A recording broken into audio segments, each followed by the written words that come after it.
This is Stereoactive Presents.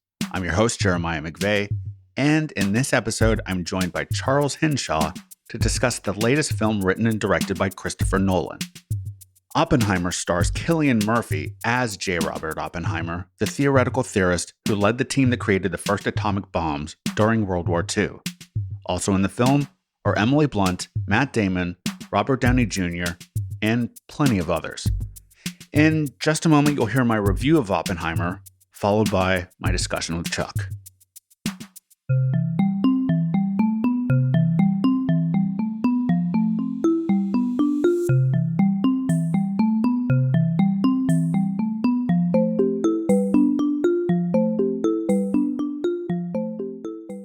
How does one reconcile great achievement with the resultant aftermath that includes a massive death toll and perhaps the eventual death of the world? Can anything with those actual results and possible further outcomes even be considered a success at all? And how should we either celebrate or punish the people responsible for such things? These questions, along with plenty of others, are at the heart of Christopher Nolan's Oppenheimer, a film with a relentlessly intense pace and swirling collection of talents flexing almost ridiculous levels of craftsmanship. At the center of the swirl is Cillian Murphy as J. Robert Oppenheimer. Murphy's portrayal of a complicated genius who sees the world and its constituent parts in ways others don't or can't, and who seems to feel he deserves both praise and punishment for what he's accomplished, is in the mold of Peter O'Toole's turn in Lawrence of Arabia. Playing the counterweight as Louis Strauss, Robert Downey Jr. gives what is certainly one of his best performances of recent years, and quite possibly also of his career. Each actor holds the screen in transfixing ways, while together providing something of a balancing act across the film. On one side, we have the rare person whose thoughts can change the world in irreversible ways, while on the other, we have the epitome of a bureaucrat. Friction was inevitable. The multi-layered, non-linear narrative and stylized cinematic theatrics are, in their way, surprisingly reminiscent of Oliver Stone's work, especially JFK. That said, the themes of the story and the styles employed in its telling are at once very much in line with Nolan's previous work, even while representing a major leap of maturity.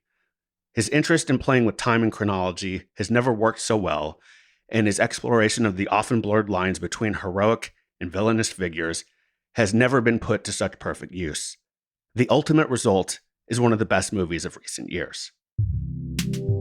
From this point on, we may discuss elements of the plot that some would consider spoilers, so if you don't want to know anything about the movie at this time, you may want to skip the rest of the episode, but we hope you'll come back and listen at some point.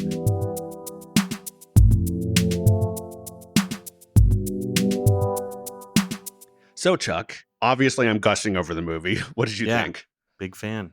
I enjoyed it. So I didn't know how to feel going in. Mm-hmm. I was like, okay, it's going to be 3 hours. I know that Nolan is going to be dazzling in some capacity. It's not going to be a quiet, talky thing. But I also knew that, you weren't going to have action set pieces per se. So I didn't know. I just didn't know what to expect. And I was sort of like, how is he going to make this interesting? Mm-hmm. Beyond just the general kind of academic interest one might have in it. And I really loved seeing it in real IMAX.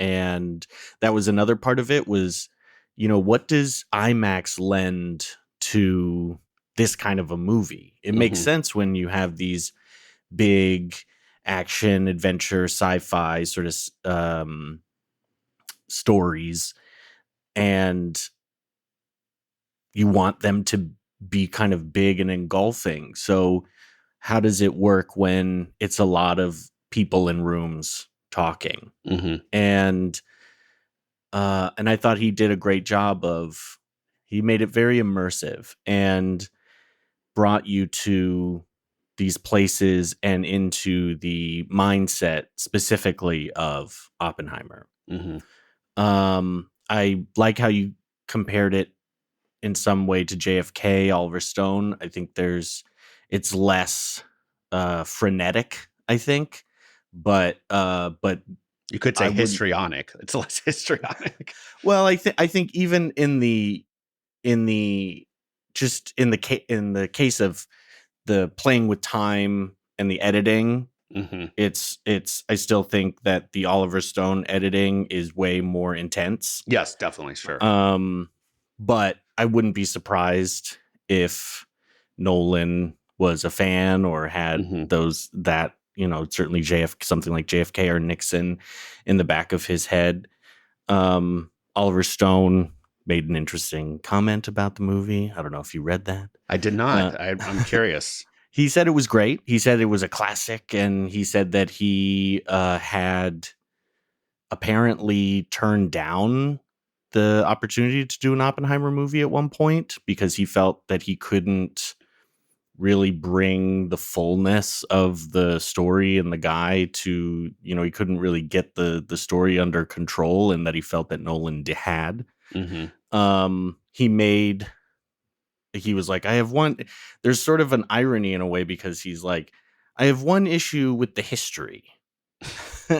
um and Already ironic.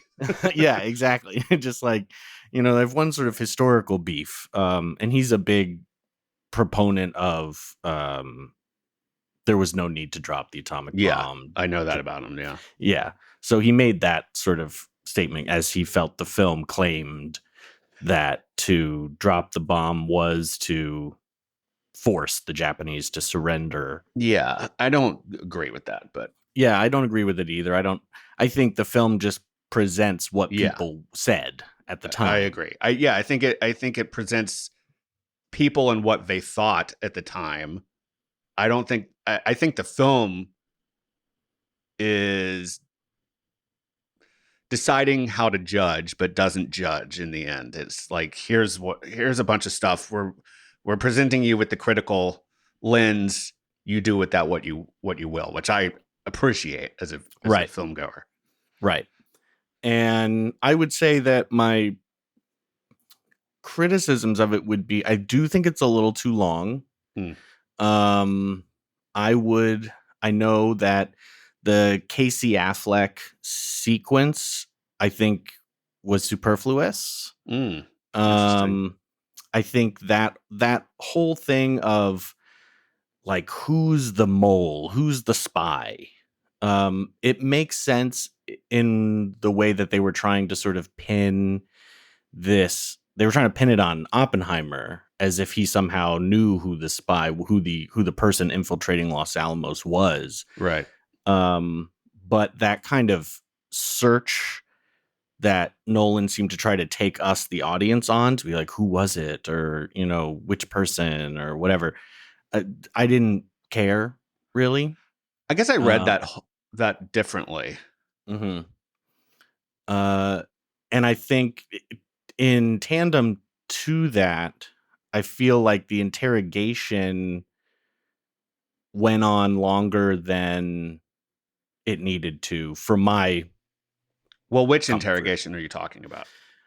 I feel like, so we're introduced to this, as it's called, kangaroo court, this sort of Yeah. court that's not a court but is a court Right. thing that Oppenheimer is engaged in the back rooms of Washington. And right away, and for a little while, he's under the gun of, are you a communist? These things that you did Hmm. both prior to and during the Manhattan Project indicative of you being a communist, and you've just been hiding it from us, so on and so forth. And there is a whole hour after they test the bomb and succeed of that, Yeah. of more of that. And I understand the one part where Jason Clarke, right, is Yeah. the actor, um, is really getting in Oppenheimer's face about, when were your moral Hmm. qualms developed. I understand that as being valuable to the story, but ultimately it just, to me, felt like they're trying to pin they're trying to pin communism on him in the midst of this red scare. Well, combination red scare environment / this revenge plot by Right. Strauss. And I guess I felt like I got it. If they gave me 45 minutes of it, I got it after 20. Right. And so there were and this is the thing about Nolan too, is I think with the exception of Batman Begins, I think every Nolan movie I've seen, I've been like, huh, I mean, that was cool. That was great. But I don't know. And then it kind of grows on me as I see it again. Right. And I think I had a similar experience here. Okay, interesting. Yeah, to speak to that last point, I might kind of go backwards a little bit here. Yeah, sure. I threw a bunch of stuff out. Yeah, no, great. I took a lot of notes. I do not consider myself in any way a Nolan stan. Like I'm not one of those fanboys or something. Even though I feel like someone reading my review or hearing my review of this movie might think that, like if they were just going by that. I've kind of been left cold by his last at least couple of movies. Like Tenet, I didn't get. I'm one of those people. Yeah. And then Dunkirk, I appreciate, but like it left me cold. I was just sort of like, okay, I haven't had any desire to really go back and revisit it. And yeah, like I think otherwise I'm in a similar boat to how you described. Like I've liked his movies, thought they were cool in the moment, and then they've grown on me in deeper ways over time. Especially like I think I've kind of gone back and forth on Inception. I liked it, and I was sort of like cold on it. Then like I kind of came back around to it, and then whatever. This is the first of his movies where, like, I almost, as silly as this sounds, I feel like right now I'm measuring my life by how far away I am from having seen Oppenheimer and when I will see it again, and whenever I listen to the soundtrack, because I've had it on repeat, basically. Because I just like I said, I'm not a stan for Nolan. This movie just hit me.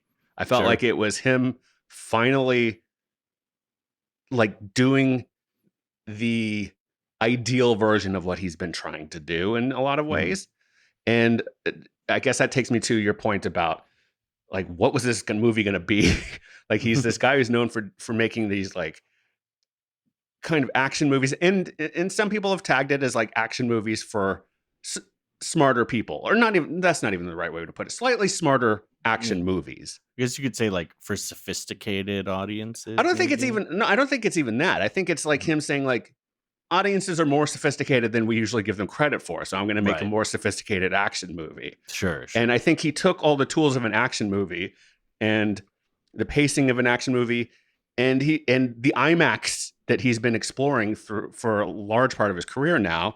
And I also had a skepticism of how is this guy who is known for action movies and these IMAX big picture things going to apply that to a biopic, essentially. Like it didn't really make sense on paper, but hell if it didn't work, I agree that it did.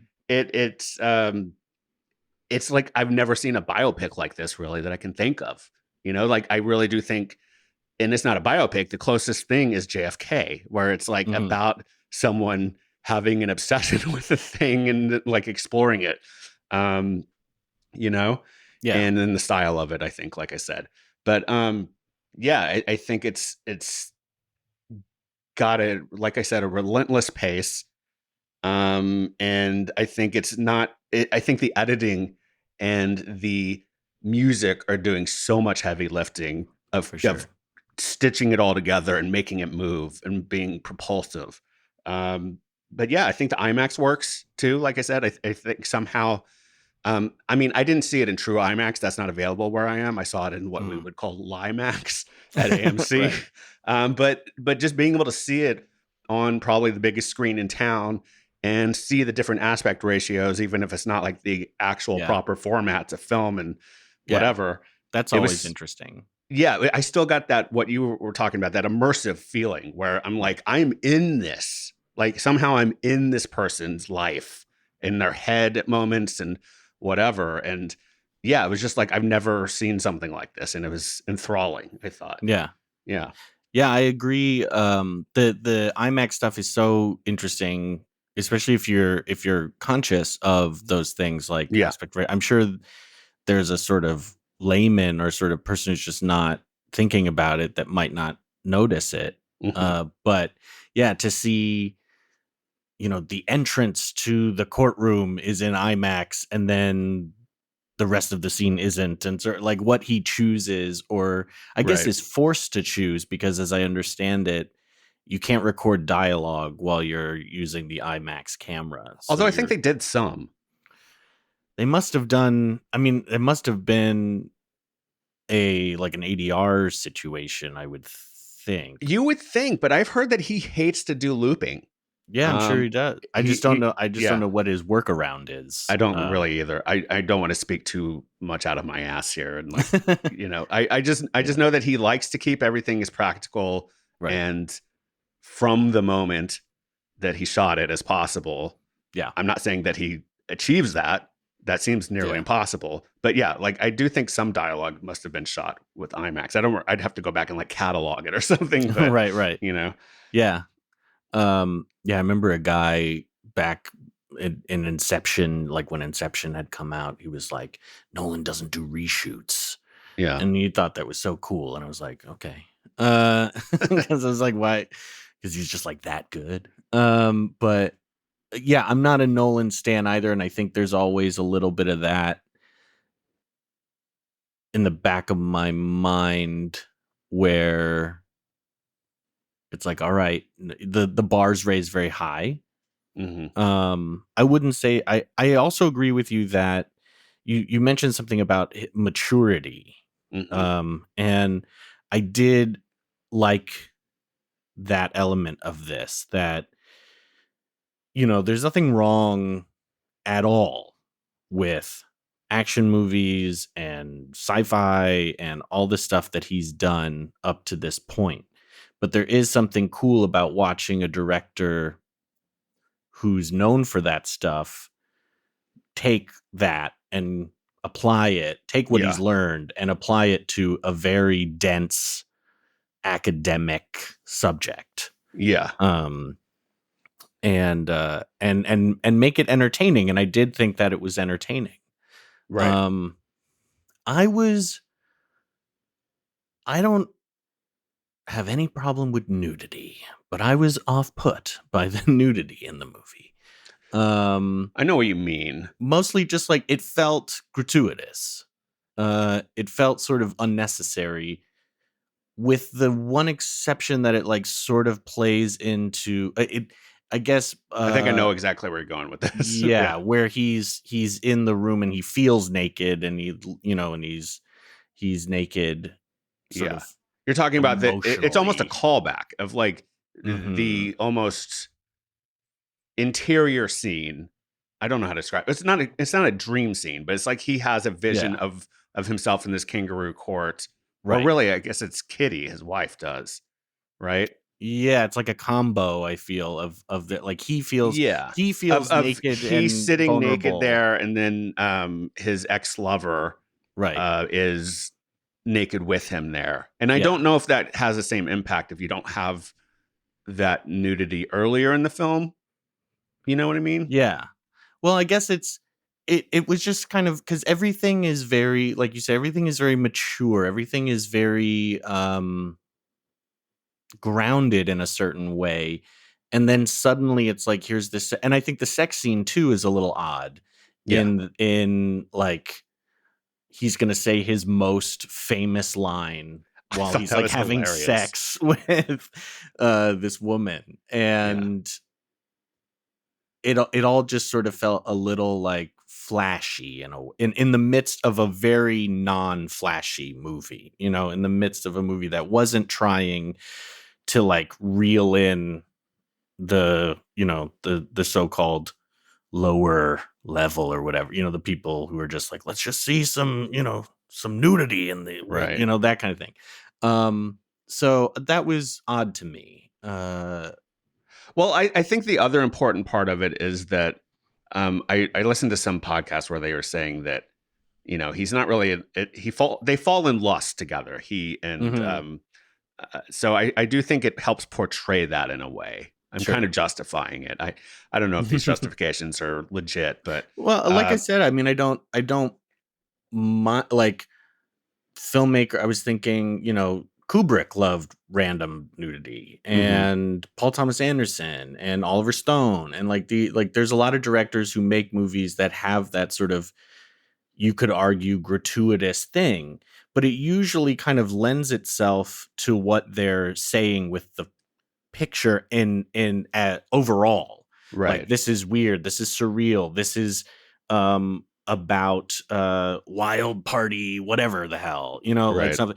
And I just felt like what he was saying with the movie overall and the vibe of the film overall, it didn't totally fit, would be my Yeah, I um, guess in a way for me that goes hand in hand with the other stuff that you've said, like you weren't as quite as into, because like I mhm, didn't think anything was really superfluous. I thought mhm, the Affleck stuff was really good. I guess if I had to explain it, let me give it a shot. mhm. And this isn't me trying to convince you; it's just like my interpretation, right? I guess like Sure. I felt like it made sense because I don't think it's about the communism stuff. I don't think it's about like the movie isn't trying to say whether he was or wasn't a communist. I don't think it necessarily cares. I think it's I think this is largely a movie about people who can shake the world with Sure. what they do and bureaucracy. Mhm. And I think in the end, the Red Scare was bureaucracy gone mad. Right. Like that's what it came down to. It was like people who had power over other people who should not have. They were intellectually, um, they had a disdain for intellectuals, Right. and we see where that gets us. We're like in a new version of that sort of in recent years, Yeah. um, in a different way.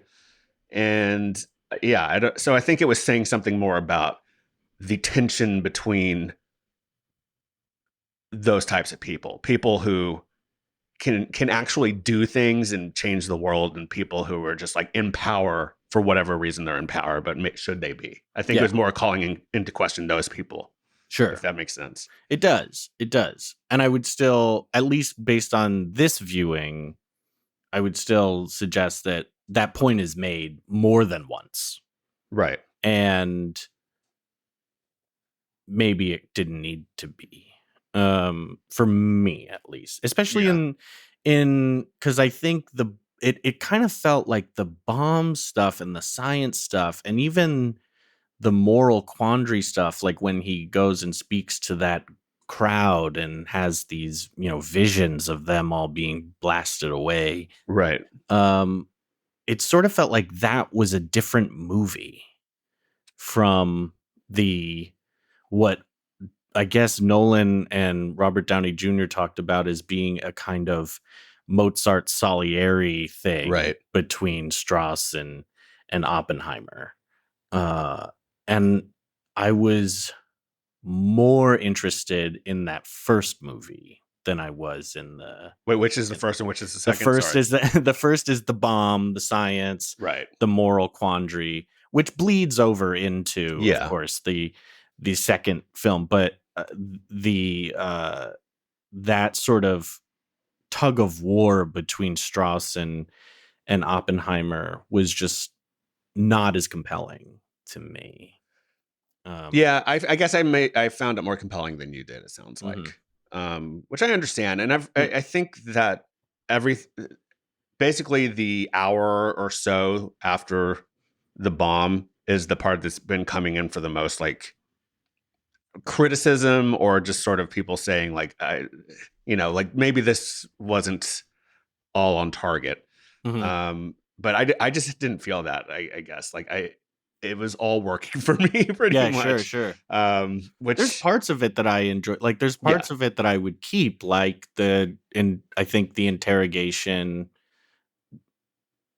maybe in some other, I don't know. It felt a little odd that that moral quandary suddenly was Jason Clarke's character's like concern, because it seemed like his whole concern was like, are you a communist or you're not a communist? We're gonna like paint you in this way right. that will Well, I think prevent. that that's tied up together. Of like, why did you Yeah, suddenly have a moral quandary? Was yeah, I it guess because you so. are a communist and we're suddenly using these bombs against your Right, allies? right. Yeah, You that know, makes sense. That makes sense. But I did really, I will say, I really enjoyed Gary Oldman as Harry Truman. I Uh, had no idea that was coming. Did you? I I just knew it would be somewhat. It just seemed like Nolan likes to do these sort of cameos, Hmm. and I was just like, who's it going to be? Yeah, yeah. And so I was sort of Never in a million years would I have guessed that necessarily. no, I didn't think it was going to be. I didn't know who it was going to be, Yeah, but I was like, that's kind of neat. And Truman's an interesting guy, and the way he played him was kind of interesting too. yeah. Uh, Well, to go back to maybe the Oliver Stone stuff, yeah. like I know he had a particular interest in the bombing of Hiroshima and Nagasaki. Hmm. Um, I think I knew that from his. I didn't see all of it, but I think I saw the episode of his Oliver Stone's. Right. What was it called? The It's history called doc. The Untold History of the United States. Yeah, his documentary series that was on. What was it on It was Showtime on or? Showtime. Yeah. Yeah. I actually have it on DVD right over here. Oh, really? Yeah.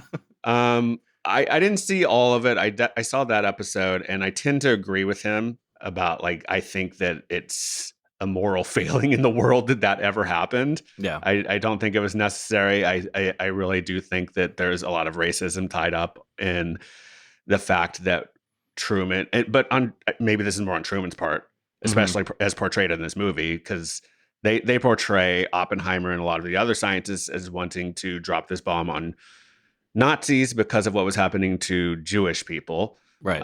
because a lot of them were themselves Jewish. But I've always thought that I think Truman, it was easier for him to drop a bomb on people who were not white, Right. who are not European descendants, and did not look like him and people he knew so Yeah. much.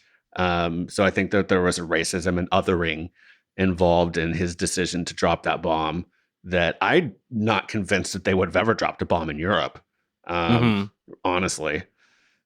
So, Yeah, I don't know. I mean, that whole thing is really fascinating, and Oliver Stone does this thing with history that I like don't totally align with, although I enjoy obviously listening to him talk about it and yeah, reading his book. But where he loves to do this what if with yeah. history, and especially with that because he's so in love with Henry Wallace. You know Henry Wallace? The name rings a bell. He was FDR's vice president before Truman, Oh, yeah, yeah, yeah. and he was secretary of agriculture, and he was like the super progressive dude. And Stone has a very if he didn't trade in Wallace for Truman when Hmm. FDR died, we would have President Wallace, and he would have never dropped the bomb, and he would have sought a diplomatic peace, all this kind of stuff. And it's sort of, he loves to do things like that where he's like, if only this one person had been in this one place, Right. the whole thing could have been different. Yeah. And it's a little pie in the sky for me, but Sure. it's fascinating to think about, and it sort of overlaps. This movie does none of that, Right. so it's not totally germane, but that is just an interesting thing to think about in this of this time period, and the way they're talking about it in like Cillian Murphy says something like, what happened in 44, changed the world forever, and Christopher Nolan even put the line in the movie that Oppenheimer is the most important person that ever lived or something like that. Yeah. And it's like, okay, that's an interesting way to look at it, I suppose so. I mean, it's like I mean, there's more a important case to than be William the made. Conqueror, I guess. Yeah. I think there's definitely a case to be made for our modern world that Yeah, he's, for sure. like, yeah, that's such a big question. It's hard to Well, it really really play portrays it out. Oppenheimer. I haven't read the book, and I don't know that I will, but American Prometheus. yeah, but it really portrays Oppenheimer in an almost like the only thing I can think of is like a John Nashian sort of way where he is the only one who can see these things in this way. Right.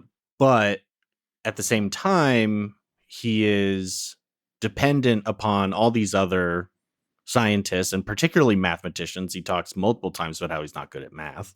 Yeah. Um, He's good at theory. yeah. He's not good at practical. And then they, being the Germans, supposedly have their own bomb program. Yeah, in the works. And that's kind of why this is all happening to begin with. Right. So it's the sort of what ifs I feel can really be there's a lot of teased out. rationalization Yeah. Of why are we doing this? Why do we need to do this? Mm-hmm. Why is it not wrong to do this? I guess is really the point. Right. And yeah. And I mean, and they even go into like, or touch on, they don't really go into necessarily, but they touch on the ideas of like, do we need to actually drop this on people? Couldn't we just show we have the bomb, do a demonstration, and that'll be enough to scare everyone? Right. But obviously. Yeah. And then I do think what's sort of touched on almost maybe not peripherally, but what gets kind of tucked to the side a little bit is this whole concept of, at least towards the last hour, is this sort of like, do we proceed to now make the H-bomb? Right. Do we build on?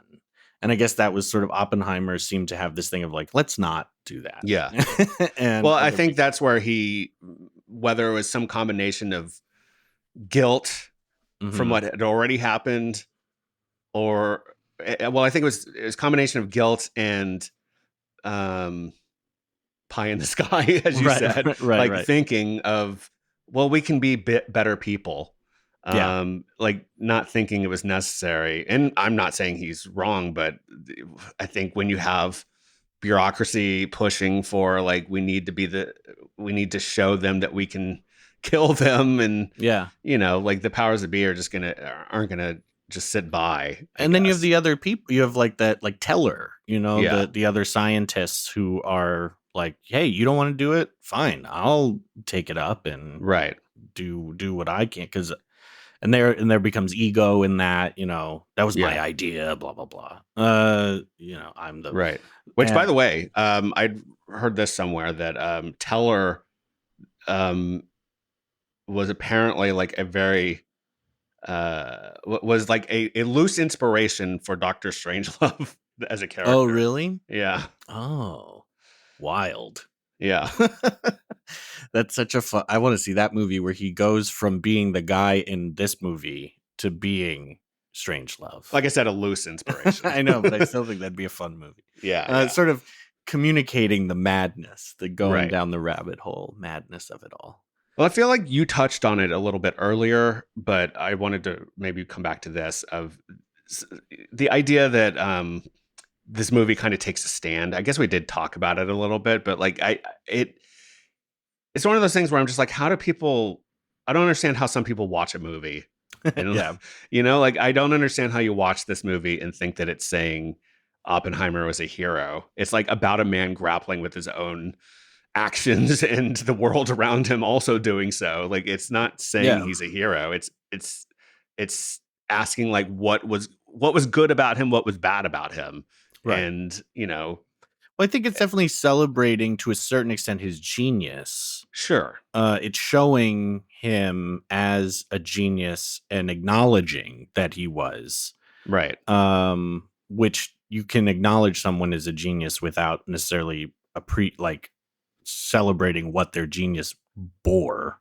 Right. Yeah, I think it's, I don't even know if I'd say it's celebrating his genius. I think it is clocking his genius. Right. While at the same time maybe more actively criticizing his naivety.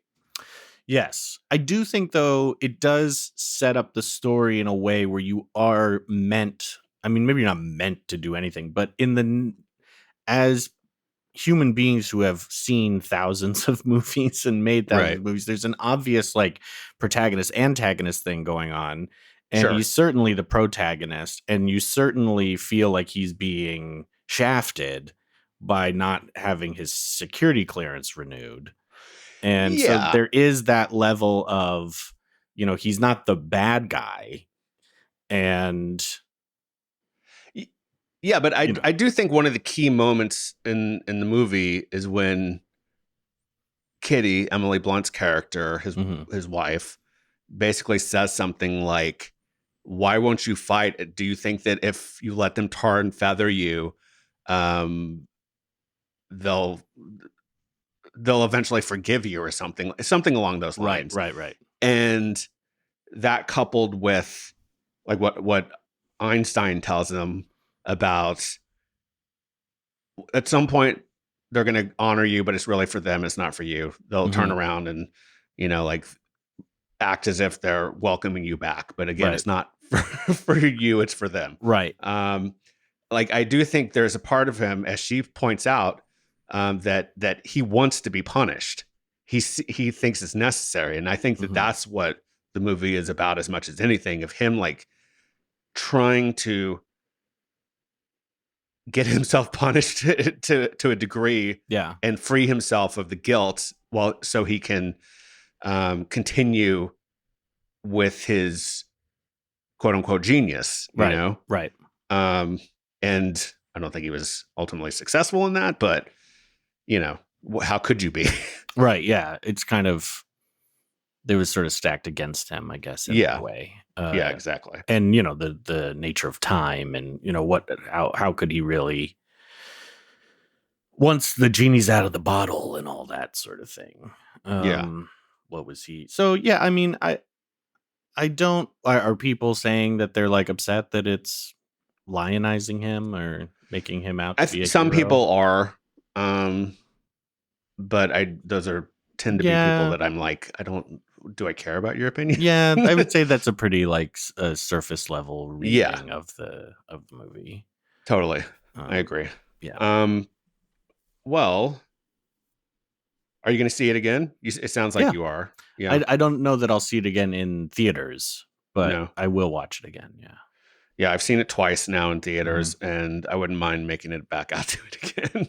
I was just like taken with this movie. I really do think it's one of the. I saw that it was number 9 best of your 25 favorite films of the 21st century. Yeah. So for listeners, I posted like my list of the 25 best movies of the 21st century, and I'd had this at number 9.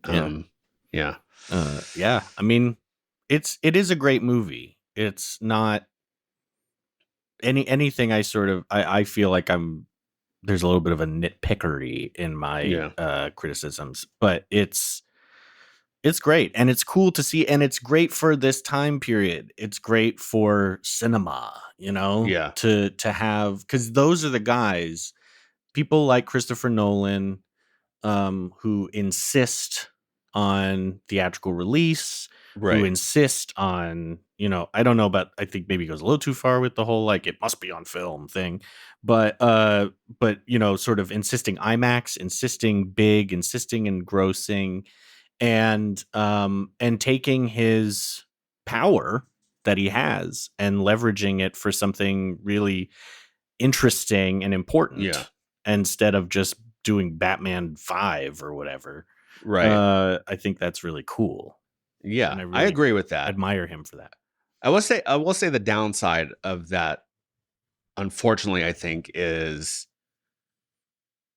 I've heard that there have been issues with some of the 70 millimeter projections. I don't think so much the IMAX, because I feel like you have to be really trained to run that. Yeah.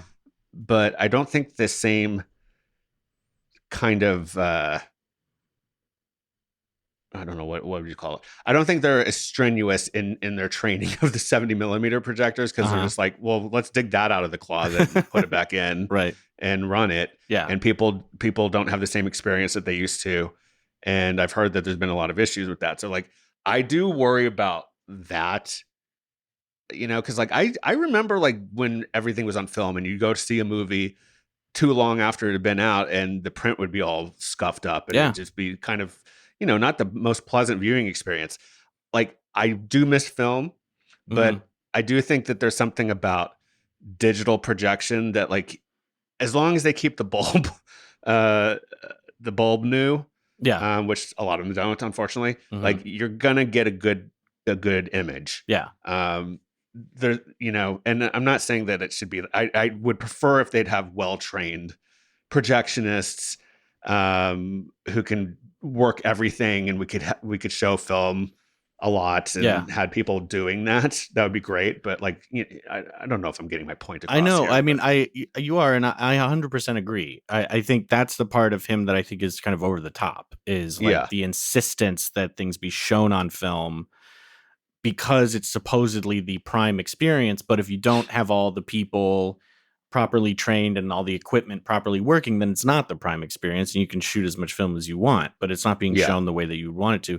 And I mean, for talking about scuffed up prints, like, I saw it in IMAX and it wasn't scuffed up, but there's like plenty of moments where like you're like, is that a fly on his face? It's like, oh nope, it's gone. That's there's a hair in the gate or whatever. Right. Like you just can't get around those things except if you make a digital version of it and clean it up and stuff. And I don't think there's anything. I think there was a time where digital was truly the inferior, but I feel like that time has passed, and there's nothing wrong with that. Yeah, I mean, if they were going to come out with a full program to train a bunch of projectionists, maybe funded by Christopher Nolan and his that'd be cool. and his successful films, I'd be all for them trying that. But yeah, I do think there's something to be said for quality control. Yeah, he is the guy to do that. Like, he is the guy to show that people will buy into that experience. Right. If if he really was to like open up a chain of Syncope theaters, or however the hell you say his production company name, and that's their whole mission statement, and they actually do good business, then you'd be like, okay, there's something valuable here. But it's people like him, it's people like Tom Cruise, it's these guys that are like at the top that really have to usher that in. Yeah, totally. At this point. Yeah. Yeah, they have to do the reverse George Lucas, where Lucas like forced theaters to convert to digital for the prequels at some point. And anyway, well, any final thoughts on the movie? Don't do what George Lucas did ever. Great movie. I think it's a must see. I think it's a shoe-in for awards, whatever awards end up happening this year, and you should see it and think for yourself about it. It's one of those movies that demands you have something to sort of chew on and make up your own mind about it. Well, I think I'm going to leave by urging you to go see it in theater again, because I understand waiting and it's long, but like, I do think this is one of those movies that seeing it on a big screen, as big as you can, makes a difference. I am kind of curious to see if it takes, if it feels a little less when it's on a screen in my living room. Yeah, maybe. I still think it'll be a great movie, but I think like it's rare that you get the experience sometimes like you're right. this. You're right. So and I thought that it's such a dense movie that seeing it the second time, I was just like latching onto things that like I was peripherally aware of before. Right. And it was just a much deeper watch, I felt like. And I really want to see it a third time, like I said. So, yeah. No, I think that's a good point. And they are apparently extending it because it's so, I mean, it was hard to get tickets. Right. So people are going. So yeah. There you go. Do it. All right. Well, thank you, Chuck. Thank you.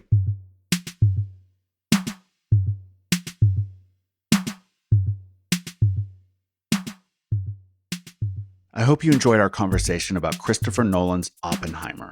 If you did, I'd like to suggest you check out an episode of another podcast we do here at Stereoactive Media.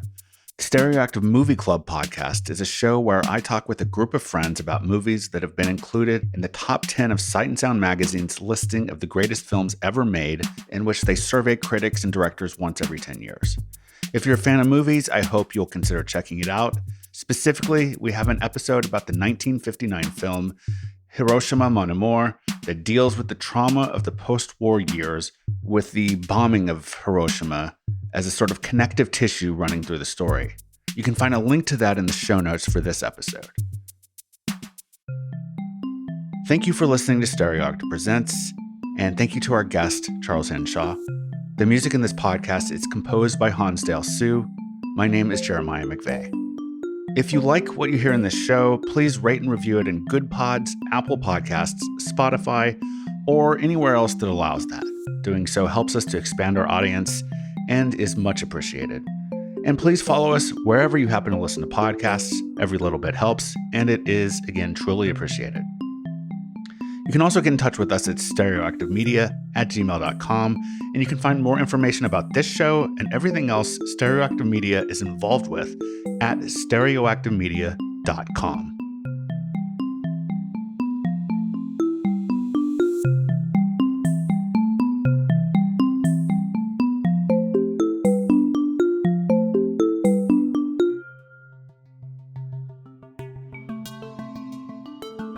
This podcast is produced by Stereoactive Media.